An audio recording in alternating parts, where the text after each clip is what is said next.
Halo Anfimed, selamat datang di Anfi Podcast, di mana ilmu pengetahuan bertemu di satu meja dan perspektif berbeda bertemu di satu cerita.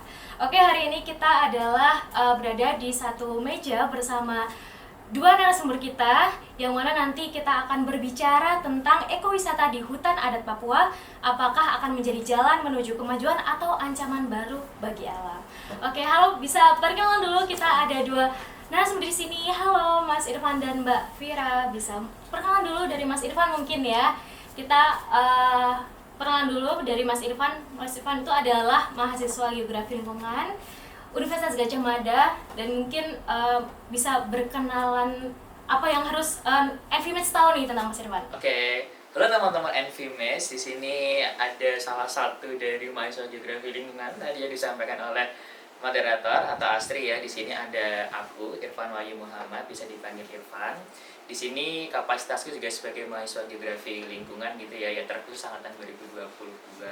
Boleh dibilang tahun lalu dan 2 tahun yang lalu aku juga berkecimpung di bagian Eksa gitu lah. Salah satu dari mahasiswa di himpunan mahasiswa Eksa gitulah intinya. Gitu ya teman-teman FVMed, salam kenal. Oke, salam kenal ya Kak Irfan, dan juga di sini ada Mbak Vira. Halo Mbak Vira, selamat teman-teman. Pagi, siang, sore. Siang, pagi, sore, malam. Teman-teman, perkenalkan nama saya Syafira Daniela Alifia, biasa dipanggil Vira. Di sini saya sama kayak Irfan juga dari angkatan 2022, mahasiswa Geografi Lingkungan. Dan kami juga sebagai mahasiswa Geografi Lingkungan pernah berkecimpung di Eksa juga gitu mungkin. Jadi sedikit lebih banyak tahu juga tentang Eksa itu seperti apa. Dan tentunya hari ini kita akan membahas tentang ekowisata sebagai mahasiswa gitu. Oke, nah teman-teman, di sini kita udah kedatangan dua narasumber, dan nanti kita akan bercerita apakah mungkin ini isu yang mungkin bisa tergolong bukan isu baru tapi nggak familiar untuk diangkat gitu ya. Nah, di sini kita mungkin akan membahas salah satu isu di mana di hutan Papua atau khususnya hutan adat itu dikembangkan sebuah ekowisata, di mana ekowisata ini bisa berdampak positif dan juga mungkin beresiko berdampak negatif. Positifnya adalah bisa membuka jalan atau ruang untuk ekonomi bisa terhilirisasi ke Papua, namun juga negatifnya kita juga harus memikirkan ke depan jangka panjang apakah bagaimana running daripada proyek ini, apakah bisa benar-benar sesuai dengan judulnya ya, eko, atau malah juga memiliki potensi yang buruk terhadap alam gitu. Mungkin di sini aku akan tanya kepada Mas Irfan dulu ya. Jadi di sini seperti Geografi Lingkungan yang nggak cuma membahas tentang lingkungan secara fisik, tapi kita juga membahas soal sosial ya, dengan masyarakat atau manusianya, dan juga bagaimana suatu isu atau suatu kejadian yang ada di alam itu bisa berdampak terhadap adat dan juga budayanya. Mungkin bisa dari Mas Irfan, mungkin bisa menjelaskan gimana sih pandangan Mas Irfan tentang isu yang kali ini. Oke, terima kasih Astri atas istilahnya pantikan untuk diskusi kali ini gitu ya, sangat menarik ketika kita bahas sebuah pulau di paling timur Indonesia gitu ya, Pulau Papua yang sangat luas, dan ya memang mostly di sana masih tertutup hutan rapat gitu ya, dan kita bakal bahas terkait bagaimana sih pengelolaan lingkungan terkait ekowisata di sana itu seperti apa. Ini kita harus kembali lagi gitu ya, menurutku di konsep awal sebuah pembangunan wilayah gitu ya secara regional itu kita memang harus membatasi dulu. Yang pertama, wilayah kita tuh mau berdasarkan apa, apakah administrasi atau wilayah secara geografi yang fisik gitu ya, yaitu si daerah aliran sungai, yang which is sebenarnya wilayah aliran sungai bukan daerah. Nah, di situ tuh sebenarnya ada 3 konsep utama yang harus dijadikan tolak ukur dan pondasi pertama untuk sebuah pembangunan gitu loh. Apalagi kalau teman-teman besok masuk ke mata kuliah pengelolaan das, itu bakal dibahas lebih concern lagi di sana.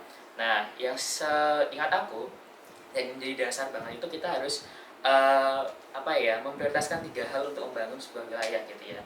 Untuk arah pembangunannya seperti apa? Yang pertama itu kondisi fisik lingkungannya jelas gitu ya, yaitu mencakup dari si bagian tanah, terus airnya, dan bagian udara, atmosfer gitu ya. Itu menjadi prioritas fisik lingkungan. Lalu yang kedua adalah faktor sosial ekonomi, yang entah itu dari bagian pekerjaan, apalagi pendidikan, kondisi sosial di sana itu seperti apa, etnisnya seperti apa, terus apa ya istilahnya kayak kebiasaannya seperti apa, itu juga menjadi salah satu hal paling penting dari tiga tadi.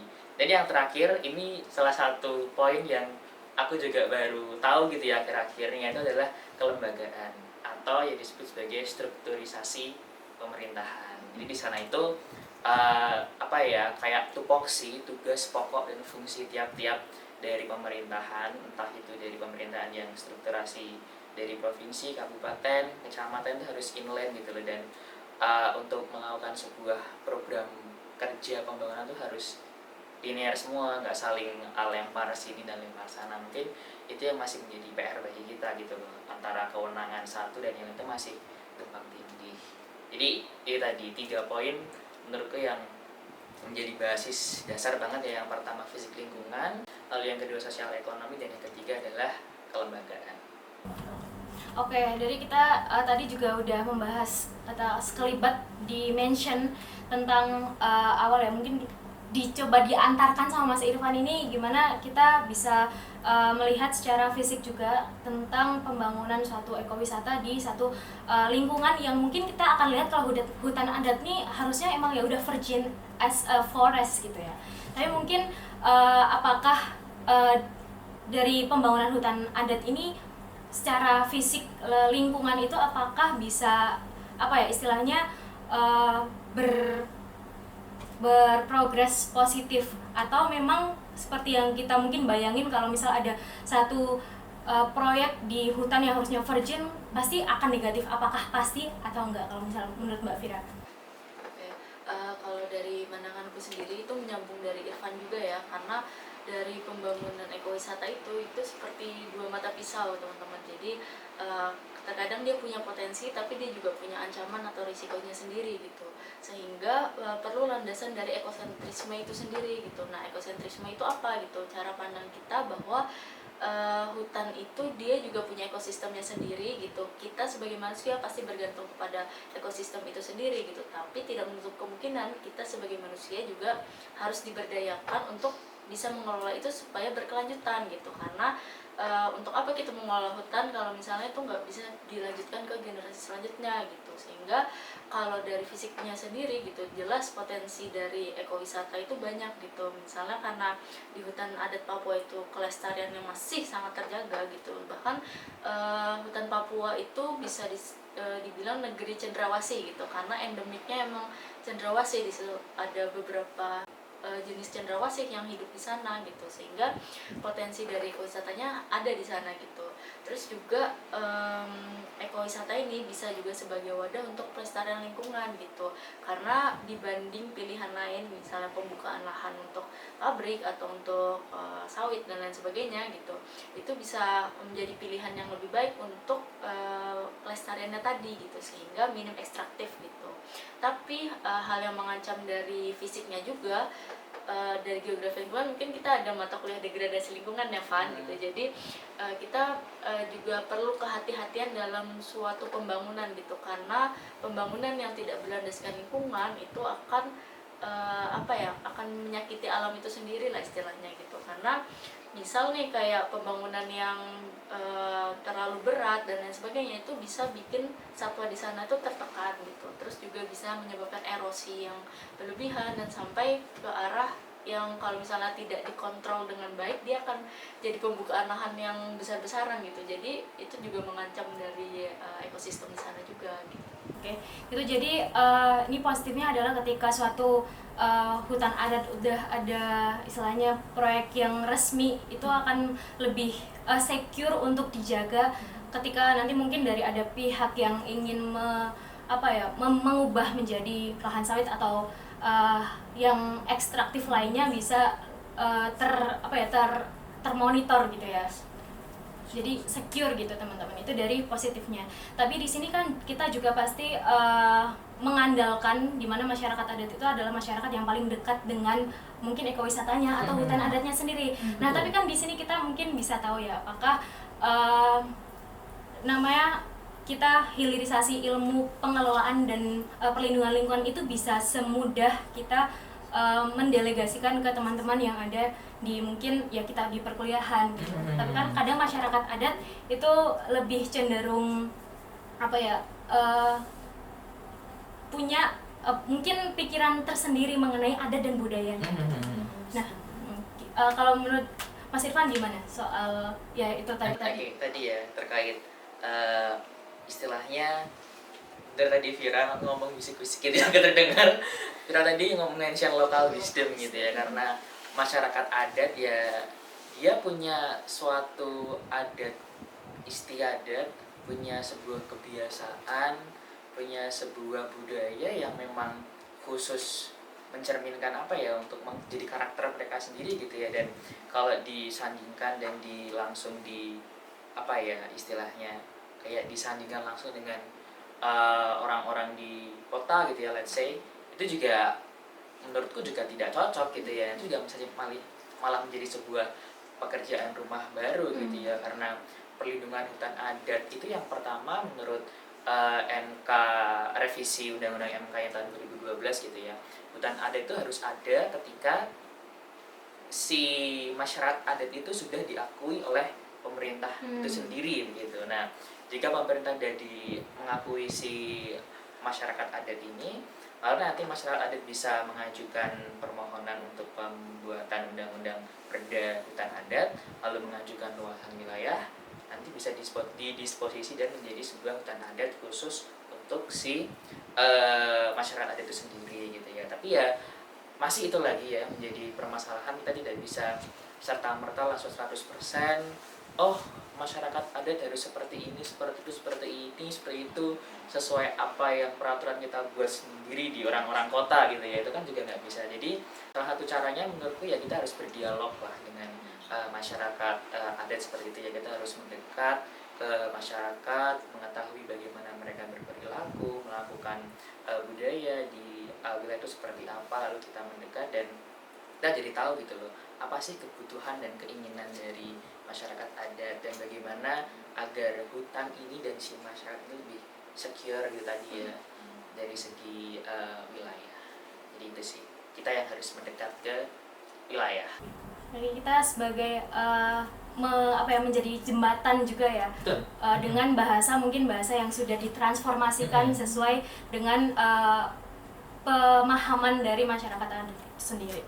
Oke. Nah mungkin aku juga pengen tahu menurut Mbak Vira dan juga Mas Irfan, mungkin Mbak Vira dulu, gimana ketika ekowisata ini kan juga bisa menjadi apa ya, pendamai atau juga penetralisir ketika ada sebagai apa ya, seperti kayak di masyarakat Sorong yang mengembangkan ekowisata ini sebagai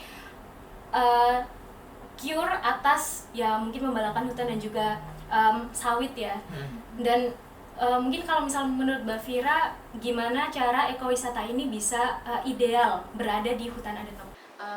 Kalau dari pandangan sendiri ya terkait bagaimana sih hutan Papua itu bisa mandiri dari sistem pengelolaannya gitu. Karena memang tadi setuju nih sama Irfan juga, kalau misalnya kita itu sebagai membuat kebijakan itu juga harus paham tentang bagaimana masyarakat adat itu berperilaku gitu, karena masyarakat Papua inilah yang lebih tahu bagaimana kondisi lapangannya dan lain sebagainya gitu.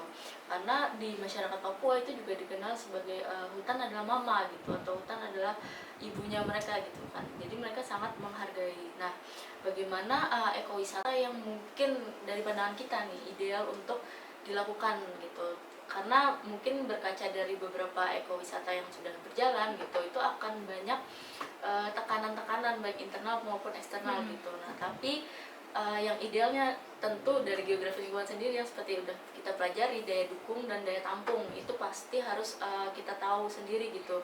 Dan nanti daya tampung dan daya dukung lingkungan ini gitu bisa berkolaborasi dengan RT RW itu sendiri gitu, sehingga dari RT RW itu produk kebijakannya bisa tahu nih kalau misalnya di sana akan ada ekowisata, maka kalau bisa di sekitarnya pun dilestarikan gitu. Jangan sampai ada ekowisata tapi di samping-sampingnya nih ada sawit, ada tambang gitu. Itu kan juga untuk apa gitu, maksudnya tidak menutup kemungkinan ekosistem di sana tuh juga terganggu gitu. Kemudian ekowisata akan bagus ketika penerapannya itu optimal dan juga tidak ada pasal karet gitu. Jadi dari awal pembuatan kebijakan terus sampai ke penerapannya, masyarakat adat itulah yang kita libatkan gitu. Mereka lah sebagai subjeknya, bukan hanya sebagai objek gitu. Jadi pemangku kebijakan seharusnya itu sebagai fasilitator gitu. Jadi jangan serta-merta kita ini ada kebijakan, masyarakat adat mengikuti gitu. Menurut dari pandanganku sendiri akan lebih baik kalau misalnya itu dibalik. Oke, mungkin dari Mas Irfan aku pengen tanya apa yang bisa kita lakukan. Kan kita jauh nih, bukan sebagai masyarakat adat juga, dan kita mungkin masih di sini masih bisa dari sudut pandang yang banyak dan juga berbagai sektor kita masih bisa belajar, dan mungkin tanpa dengan kontak langsung apa yang bisa kita lakukan buat mungkin suatu proyek yang ideal terhadap ekosistem. Suatu proyek ideal ekosistem kalau in case-nya kita remote gitu ya dari betul. si wilayah hutan ada di Papua gitu ya. Ya jadi tahun ini kalau tidak salah ya, atau tahun depan itu ada COP30 di Brazil gitu ya. Itu conference yang dari IPCC yang climate change itu ya. Di sana akan ada sebuah rumusan baru ketika suatu negara dia berhasil untuk menjaga luasan hutan tidak berubah, maksudnya luasan dari periode waktu, nanti dia dapat kompensasi uang gitu. Jadi kayak semacam carbon stocknya tetap terjaga di sana, tidak ada perubahan penggunaan lahan dari hutan ke penggunaan lahan yang lain. Nah, menurutku itu bisa menjadi salah satu potensi Indonesia untuk bisa dapat anggaran ini ya untuk menjaga hutan ini. Nanti uang ini langsung kita alokasikan untuk pemberdayaan masyarakat di hutan adat tadi gitu loh. Ya tadi benar, ekowisata sebenarnya ya bagus-bagus aja gitu ya, asalkan kita harus punya guideline 3P ya, dari si profit, planet, dan people. Profit, planet, people ya, 3P gitu ya, itu harus berjalan seiringan di sana gitu loh. Itu menjadi salah satu hal yang penting karena ya hutan ada di sana kan dari masyarakat untuk masyarakat dan akan kembali lagi ke masyarakat gitu ya. Terkhusus masyarakat di sini adalah adat gitu ya di sana. Jadi menurutku itu menjadi salah satu hal kita sebagai orang remote dari kota gitu ya, untuk melihat lebih jauh dan lebih dekat lagi sekalinya di sana itu ya. Salah satunya kita bisa mengusahakan itu bahwa ini loh ada sebuah anggaran dari COP30 Brazil. Kalau kita bisa menjaga hutan dapat sekian. Nah, ini daripada kita membuka lahan untuk let's say kayak pabrik sawit, kenapa nggak kita ikut program ini aja untuk menjaga hutan? Sama-sama dapat insentif gitu ya. Betul sekali. Yes. Dan juga tadi gimana kalau misal untuk remote ini kita berarti lebih menyerok ya dari sisi regulasi atau mungkin lebih ke ini ya, insentif tadi itu kan kita sebagai seorang perencana itu ini bisa mungkin merencanakan alokasi dan juga merencanakan apa tahap-tahap yang bisa teman-teman di sana lakukan sebelum kita akhirnya bertarung untuk di COP30 ini tadi. Gitu mungkin luas ya, mungkin dari sisi geografi lingkungan, mahasiswa geografi lingkungan mungkin buat teman-teman di sini, karena mahasiswa geografi lingkungan itu sangat identik dengan kita membahas geografi dan juga lingkungan, tapi dari sisi dua sisi ya, manusia dan juga fisik kayak yang tadi aku udah bilang. Nah, terus di sini mungkin Mbak Fira sama Mas Irfan bisa mengenalkan apa aja yang mungkin teman-teman akan pelajari di geografi lingkungan selama mungkin sekarang udah 7 semester ya. Gama Gajah Mada Tua.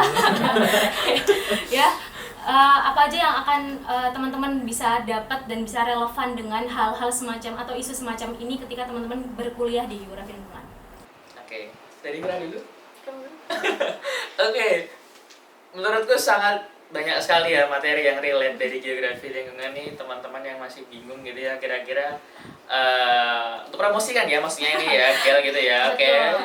Jadi ada banyak sekali materi yang let's say tidak atau belum pernah didapat di SMA gitu ya teman-teman. Tadi Asti sudah bilang kita tuh belajar nggak hanya salah satunya aja, tapi kita belajar benar-benar ya dari segi manusia dan fisik lingkungannya. Jadi apa ya, seolah-olah kamu tuh bener-bener jadi seorang perencana gitu loh, kayak dibilang teknik juga bukan, dibilang orang sosial juga bukan, tapi kalian tuh mergeran dari keduanya gitu loh. Apa nggak keren gitu maksudnya untuk geografi lingkungan. Jadi kamu spektrumnya jadi lebih luas lagi gitu loh, nggak hanya secara dinamis tapi secara statis juga ikut. Nah jadi gimana ya, otakmu nanti harus berpikir kalau membuat sebuah apa ya kebijakan itu, iya kebijakan itu kan statis gitu ya, tapi objeknya tuh dinamis. Jadi gimana, nah ini yang bermain serunya di geografi lingkungan tuh seperti itu sih. Mungkin untuk apa ya, maklum-maklum atau kegiatan-kegiatan yang lebih menyenangkan lagi di GEL nanti akan dijawab oleh Mbak Fira. Silakan. Kayak jadi teman-teman dari NVMates ini kalau misalnya masuk ke geografi lingkungan, kita akan belajar apa sih sebenarnya. Kalau dari udah disinggung juga nih sama si Astri tadi terkait geografi itu sebenarnya ada dua fokus, yaitu geografi fisik dan geografi lingkungan gitu. Jadi ketika teman-teman itu suka karena dari aku pribadi ya, itu sukanya juga sesuatu yang luas dan kita tuh bisa banyak ilmu dari mana saja gitu. Nah itu cocok banget di geografi lingkungan. Ada ambivert ini, ayo dimention ya ambivert di seluruh dunia. Ya separuh-separuh gitu kan. Gitu. Jadi kalau yang suka general gitu, aku suka belajar segala hal gitu. Nah itu cocok di geografi lingkungan karena teman-teman akan dapat dari segi sosialnya seperti apa dan fisik lingkungannya itu seperti apa gitu. Dan di fisik lingkungan teman-teman akan ketemu lagi dengan bagaimana proses alam itu ada di bagian air dan tanah dan batuan gitu. Jadi sangat amat luas gitu. Nah, kayak gitu teman-teman. Jadi di geografi lingkungan juga kita nggak belajar tuh top down ya, top down, tapi kita juga bottom up, karena kita belajar itu kita mencari sendiri gitu. Kita juga mendapatkan indera baru, namanya penginderaan jauh ya, indera ke-6 berarti ya. Nah, di sini penginderaan jauh ini akan berperan banyak, karena mungkin kita kalau misal mau menganalisis sesuatu yang nggak bisa langsung ke tempatnya, kita bisa coding-coding nih ya kan, atau cari-cari ini dari citra, atau kita biasa apa, satelit ya, satelit begitu. Maksudnya tuh Google Maps tapi versi lebih wow gitu. Nah nanti kalau misalnya teman-teman tertarik dan juga bisa mau kepo-kepoin tentang EXA dan juga geografi lingkungan, teman-teman bisa langsung aja ke Instagramnya apa? EXA.ugm ya. EXA.ugm_. Ya. Bisa perintah ya. Kayak Tulis aja langsung EXA, keluar langsung yang paling atas paling atas nanti. sendiri. Dan juga kita juga punya web, dan juga teman-teman bisa ke lamanya geografi UGM. Dan juga karena ini sudah menunjukkan kayaknya kita juga akan ganti topik tag buat yang episode 2 nih, jangan lupa ya abis ini. Jadi teman-teman stay tune, dan juga aku akan mengucapkan terima kasih banyak sama Mas Irfan dan juga Mbak Fira udah berkenan ya sharing ke kita, dan juga mungkin mempromosikan ya, mempromosikan dari geografi lingkungan itu sendiri. Iya, dapat insentif mungkin dari departemen. Abis ini ya, semoga nonton ya. Oke, thank you banget Mas Irfan dan Mbak Fira, dan juga NVMates, thank you banget sudah menonton dari awal hingga akhir. Jadi di sini kita punya jargon atau slogan. Jadi NV Podcast, Bumi Bicara Kita Mendengar, Membuka Mata Merawat Semesta. Oke, panjangnya ya. Bumi apa tadi? Bumi Bicara Kita Mendengar, Membuka Mata Merawat Semesta. Oke, thank you NVMates, dan selamat bertemu kembali di NV Podcast selanjutnya. Bumi Bicara Kita Mendengar, Membuka Mata Merawat Semesta. Oke. Terima kasih. Enggak.